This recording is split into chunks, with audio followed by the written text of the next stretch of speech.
શૈક્ષણિક વર્ષ 2023-24 દરમિયાન થયેલ વિવિધ સહ-અભ્યાસ પ્રવૃત્તિઓના વિજેતા વિદ્યાર્થીઓનું નવચેતન વિદ્યાભવન શાળા પરિવાર દ્વારા આજરોજ ઇનામ આપીને સન્માન કરવામાં આવ્યું હતું।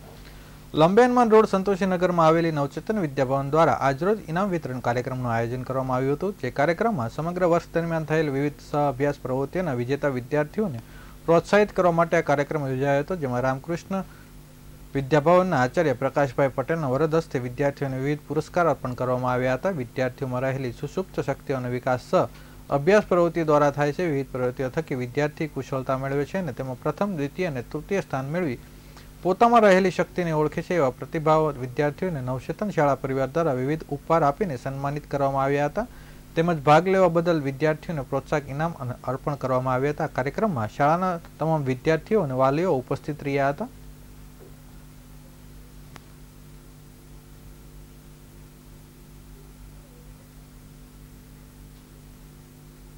સુનિતા સોની નવચેતન વિદ્યાભવનમાં પ્રિન્સિપલ છું અને આ વર્ષ દરમિયાન શૈક્ષણિક પ્રવૃત્તિઓ જે કરવામાં આવે છે એની સાથે સહઅભ્યાસ પ્રવૃત્તિઓનું પણ આયોજન થતું હોય છે અને વિવિધ પ્રવૃત્તિઓમાં બાળકો પોતાનું કૌશલ્ય કેળવે અને એમાંથી નવી રમતો અને એનામાંથી બાળકો પ્રવીણતા કેળવે અને આગળના ભવિષ્યમાં સ્કૂલ જીવન પછી કોલેજ લાઈફમાં એઓ સારી પ્રગતિ કરે અને એના પોતાના રસ રુચિની રમતગમત કે સહઅભ્યાસ પ્રવૃત્તિમાં પોતાનું યોગદાન પ્રદાન કરે એવા હેતુસર શાળામાં દર વર્ષે વિવિધ સહઅભ્યાસ પ્રવૃત્તિઓનું આયોજન થતું હોય છે।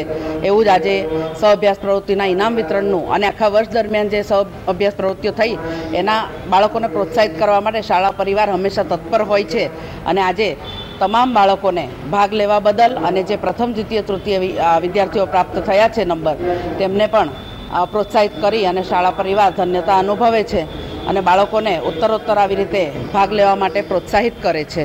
આજે શાળામાં મુખ્ય મહેમાન તરીકે રામકૃષ્ણ વિદ્યાભવનના પ્રિન્સિપલ શ્રી પ્રકાશભાઈ પટેલ ઉપસ્થિત છે। તેઓના વરદ હસ્તે વિદ્યાર્થીઓને પ્રોત્સાહિત કરવામાં આવ્યા છે।